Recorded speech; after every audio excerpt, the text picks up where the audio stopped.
Many of the tests are conducted while Eve is strapped into the wing because Eve's body is an integral part of the aircraft. The wing has no steering controls, no flaps, no rudder. Eve uses his body to steer the wing. Well, he turns by just putting his head on the one or the other side, and sometimes he assists that with his hand, sometimes even with the leg. He's acting as a human fuselage, so to say, and that's quite unique. When he arches his back, he gains altitude.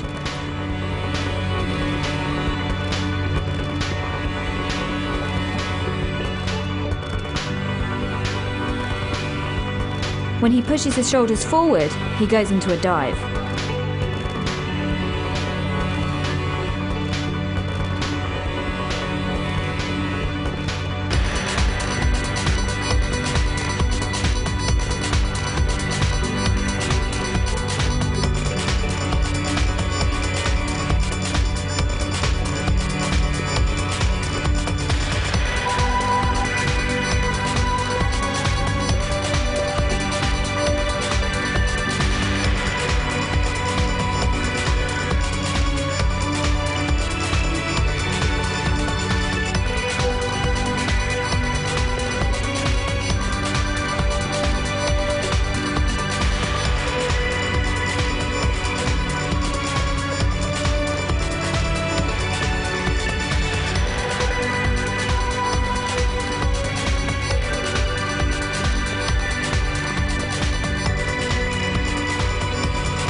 There's Yves Voici, and I think the wing is open. Amazing. The wing is open. So our first critical moment, it's open.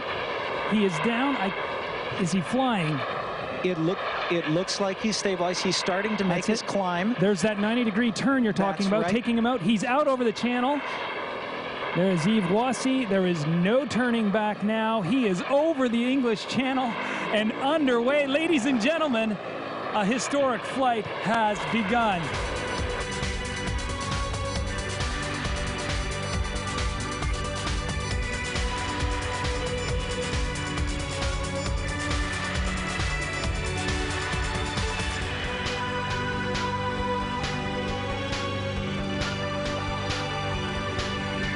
And what he's going to do as he approaches the ground is pull down on those toggles to flare, slow himself down just a little bit, and then come in for a nice landing.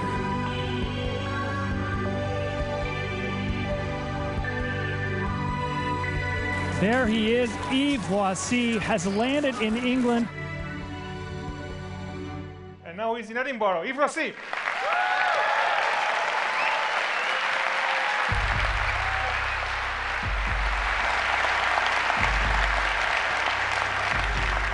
And this equipment as well. Yves, welcome. This is quite amazing. Those sequences were shot over the last 3 years in various moments of your activities. There were many, many others. So it's possible to fly almost like a bird. What's this to be up there? It's fun. It's fun. I don't have feathers, but yeah, I feel like a bird sometimes. It's really an unreal feeling, because normally you have a big things, a plane around you, and when I strap just this little harness, this little wing, I have really the feeling to be a bird. How did you start to become jetman? It was about 20 years ago when I did discover free falling. When you go out of an airplane, you are almost naked, you take a position like that, and especially when you take a tracking position, you have the feeling that you are flying. And that's the nearest thing to the dream. You have no machine around you. It You are doesn't just last very in the long. element. It doesn't last It's very long. very short and only in one direction. So the idea was, okay, keep that feelings of freedom, but change the vector and increase the time. Two tiny curiosities. What's your top speed? It's about 300 kilometers per hour before looping. That means about 190 miles per hour. And what's the weight of the equipment you're carrying? When I exit full of kerosene, I'm about 55 kilos. I have 55 kilos on my back. And you're not piloting. There is no handle, no steering, nothing. It's purely your body and the wings become part of Yes, the body, or vice versa. That's really the goal, because if you put steering, then you reinvent the airplane. And I wanted to keep this freedom of movement, and it's really like the kid playing to the airplane. I want to go down like that, and up I climb, I turn. It's really pure flying. It's not steering, it's flight. What kind of training do you do, you personally, for that? Actually, I try to stay just fit. I don't do a special physical training.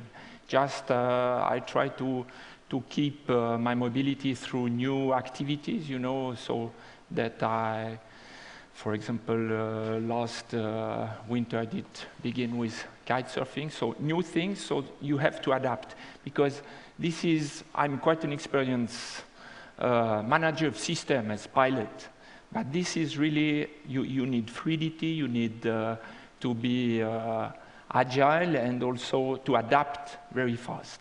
Somebody in the audience asked me, how does he breathe up there? Because you're going fast and you're up at 3,000 meters or so. Yeah. So Okay, up to 3,000 meters, it's not such a big problem with oxygen, but as you are, for example, bikers, they have the same speed. Just with the helmet, it's integral helmet, it's really no problem to breathe. describe for me the equipment, since we have it here. So Yeah, the briefly. wings, 4 engines. Yeah, 2 meter span, auto-stable profile, 4 little engines, 22 kilos thrust each, turbines with working with kerosene, harness, parachute. My only instruments are altimeter and time. That's I know I have about 8 minutes fuel, so just check before it's finished. And yeah, that's all. 2 parachute. That means if I have a problem with the first one I pull, I still have the possibility to open the second one, and this is my life. That's the real important thing about safety. I did use that during these last 15 years about 20 times, never with that type of wing, but at the beginning. Yeah. I can release my wing when I am in a spin or in an unstable... We saw the 2009 crossing of the Gibraltar Strait, where you lost control and then you dive down into the clouds and in the ocean. Yeah. So that was one of those cases where you let the wings go, right? Yeah, I did try in clouds, but you lose completely orientation. So I did try to take again a climb attitude. I thought, okay, I will go out. But most probably I did something like that. Yeah. The next thing... Something that is not very safe in image. But you don't... You feel great, but you have not you have not the right attitude. So the next thing I saw was just blue. It was the sea. I have also an audible altimeter, so I was at my minimum altitude in that vector, fast. So pulled that, and then I did open my parachute. So the wings go out with their own parachute, and you have your 2 parachutes. Exactly. There is a rescue parachute for the wing for 2 reasons, so I can repair afterwards, and especially that nobody take that just I see. on his head. Well, let's maybe come back here, but this is risky stuff indeed, right? People have died trying to do this kind of things, and you don't look like a crazy guy. You're a Swiss airline pilot, so you're rather a checklist kind of guy. I assume you have standards. Yeah, I have no checklist for that. Okay, let's not tell your employer. No, that's really 2 worlds. Civil aviation is something that we know very well. We have 100 years of experience, and you can adapt really precisely. With that, I have adapted to something new. That means improvise. So it's really a play between these two approaches, something that I know very well.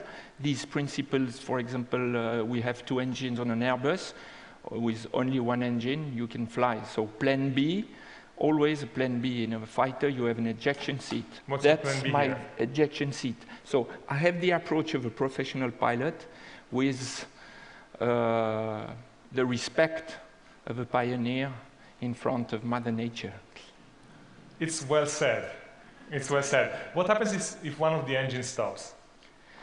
I do a roll, and then I stabilized, and according my altitude, I continue on 2 or 3 engines. It's sometimes possible.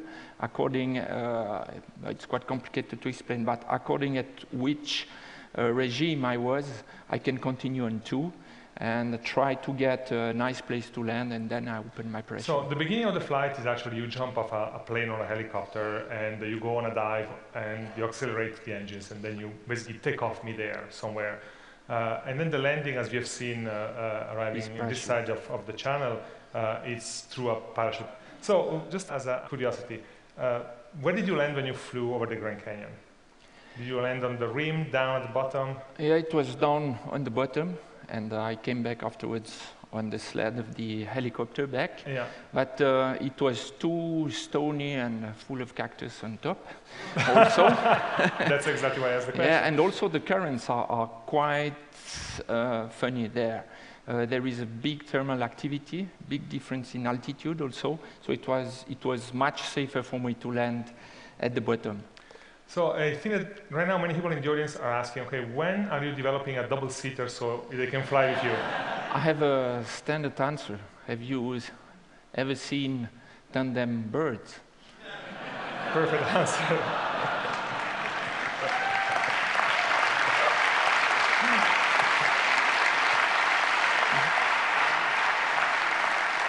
Yves, one last question. What's next for you? What's next for Jetman?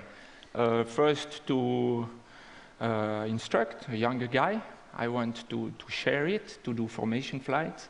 I plan to start from a cliff, like catapulted from a cliff. So instead of jumping off a plane, yes? Yes, with the final goal to take off, but with initial speed. Yeah. Really, I go step by step. It seems a little bit crazy, but it's not. It's possible to start already now. It's just too dangerous. Thanks the increase of the technology, better technology, it will be safe.